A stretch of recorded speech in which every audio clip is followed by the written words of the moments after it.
Mpenzi mtazamaji wa Mbagala Online TV, leo tutakuelekeza namna ya kutengeneza pesa kupitia mtandao wa YouTube au YouTube platform.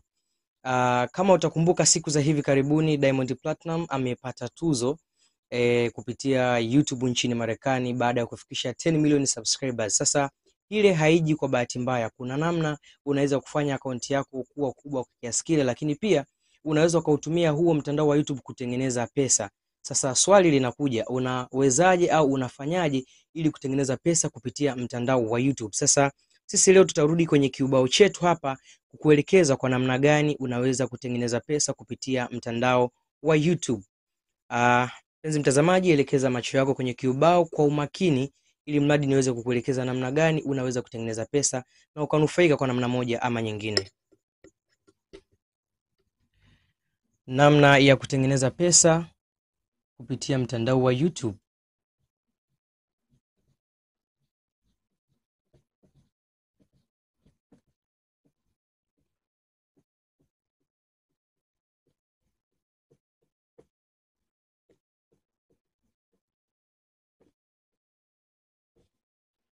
Namna ya kutengeneza pesa katika mtandao wa YouTube. Kwanza kabisa, kabla hujafungua YouTube channel katika simu yako, tunajua simu unapoinunua au simu inapokuwa mpya inakuwa ina email ya simu. Yaani simu yenyewe ina email yake automatic. Lakini ilimradi uende kwenye matumizi ya kimtandao, mfano Google, mfano YouTube yenyewe pamoja na mitandao mingine, inahitaji uwe na access ya email ya Google.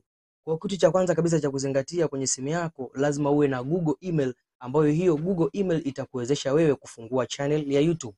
Kwa hiyo jambo la kwanza la kuzingatia ni kufungua Google email, ambao hii Google email ndio itakuwezesha sio tu kutumia YouTube bali ni access ya platform zote za kimtandao katika simu yako. Baada ya kufungua Google email, jambo lingine la msingi la kuzingatia, make sure unakumbuka password, kwa sababu email ya Google ndio inayoitunza hiyo account ambayo utakayokwenda kuifungua. Kwa maana ya kwamba ikitokea umebadilisha simu ama umepoteza simu na unataka kuirecall au kuitafuta account yako, lazima uingize ile email imradi kuirudisha account yako. Sasa katika kurudisha account, make sure unakumbuka password ambayo ndio itakuwa jambo la msingi. Baada ya kufungua email, utakwenda moja kwa moja katika YouTube. Ina maana utaifungua YouTube platform. Na kumbuka, kabla hujafungua email pia una uwezo wa kuaccess kutumia mtandao wa YouTube, lakini imradi uweze kufungua YouTube channel lazima uwe na Google email. Kwa hiyo utakwenda YouTube, ambako kwa katika YouTube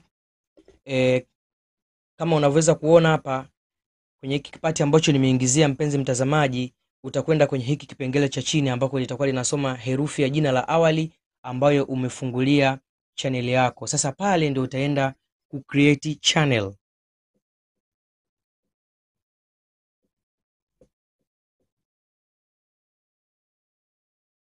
ambapo kwenye kipengele cha ku create channel utafungua channel yako. Utaipa jina lolote ambalo wewe utakuwa umelipendelea. Kwa mfano kama sisi channel yetu inaitwa Mbagala Online TV.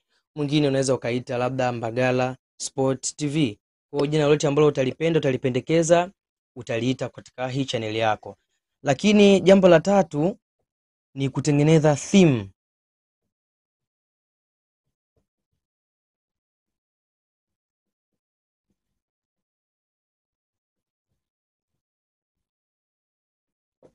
Theme ni ile artwork au background ya channel yako baada ya kuitengeneza.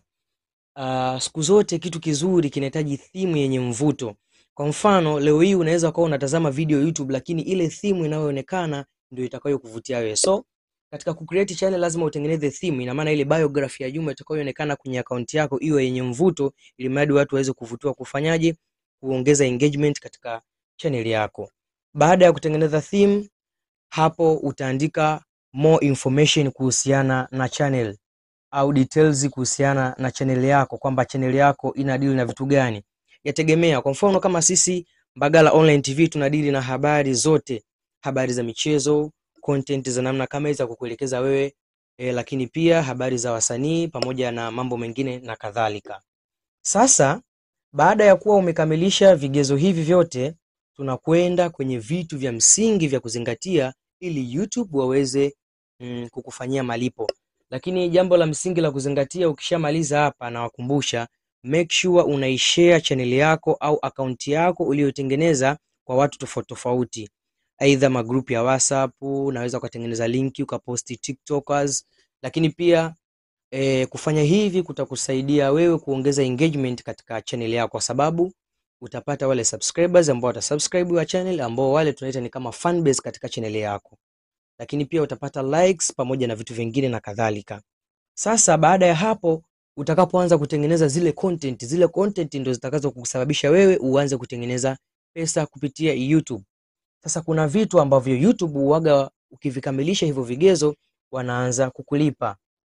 Kitu cha kwanza kabisa ni number of subscribers.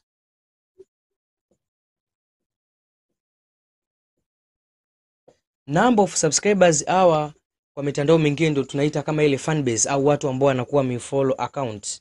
Ili mradi YouTube waweze kukufanyia malipo, inahitaji uwe na subscribers wasiopungua 1k, ambao ni sawa sawa na 1000. Subscribers wasiopungua 1000, channel yako inakuwa katika access au katika hatua au katika kukamilisha kigezo cha kwanza cha kuweza kufanya malipo. Lakini jambo la pili ni watch time hours.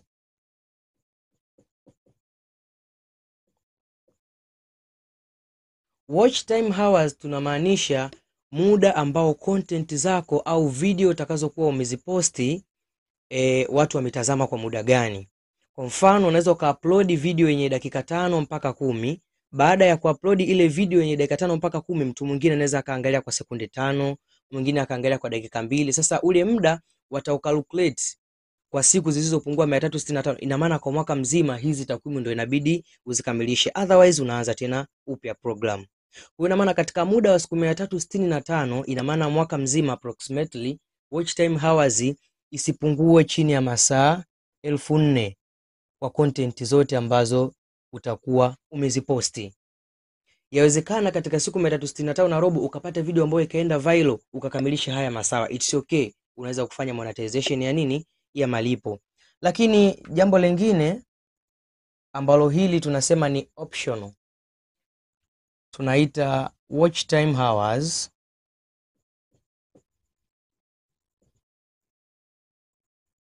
kwenye short videos. Ukifungua channel yako kuna category, kuna kipengele kimeandikwa shorts. Kile shorts inakuwa ni zile video ambazo ziko short. Kwa mfano ukiingia katika mtandao wa YouTube, ukiachilia zile video zenyewe zenye content husika, chini kuna sub video ambavyo vinapita, zile ndio tunaita shorts, ambazo hizi ni si chini almost uwe na viewers 1M, ambayo hii tunaita ni optional. Nikisema optional maana yake sio lazima, ukikamilisha usikamilisha, lakini vigezo vikubwa ni viwili, ambavyo ni number of subscribers, lakini pia watch time hours kwa zile video ambazo ni complete. Sasa baada ya kuwa umekamilisha hivi vigezo vikubwa viwili, YouTube wanaanza kukufanyia malipo. Kuna kitu kinaitwa YouTube Studio. YouTube Studio ukifungua moja kwa moja itakulinkage, itakuunganisha na ile channel ya YouTube ambayo umeifungua, ambapo ukishaiunganisha ina maana itakuletea analytics, yani uchambuzi wa content na video zote. Ina maana watu gani mwafikia, engagement kiasi gani, idadi ya viewers, ina maana watazamaji, idadi ya subscribers, idadi, yani vitu vyote utakuwa unavikuta katika YouTube Studio. Sasa baada ya kukamilisha vigezo ndo utaanza kufanya malipo, imadi YouTube waweze kukulipa. Na YouTube uwaga wanalipa kulingana na thamani au value ya pesa ya taifa husika. Kwa mfano kwa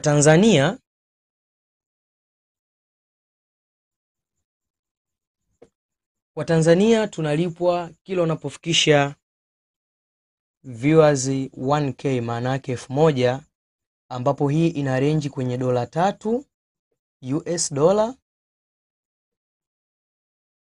mpaka $6. Dola sasa hizi na thamani ya 2668. Kwa hiyo ukikalkulate utaona kiasi gani ambacho unaweza kuvuna kwa hizo views ambazo utakuwa umezipata.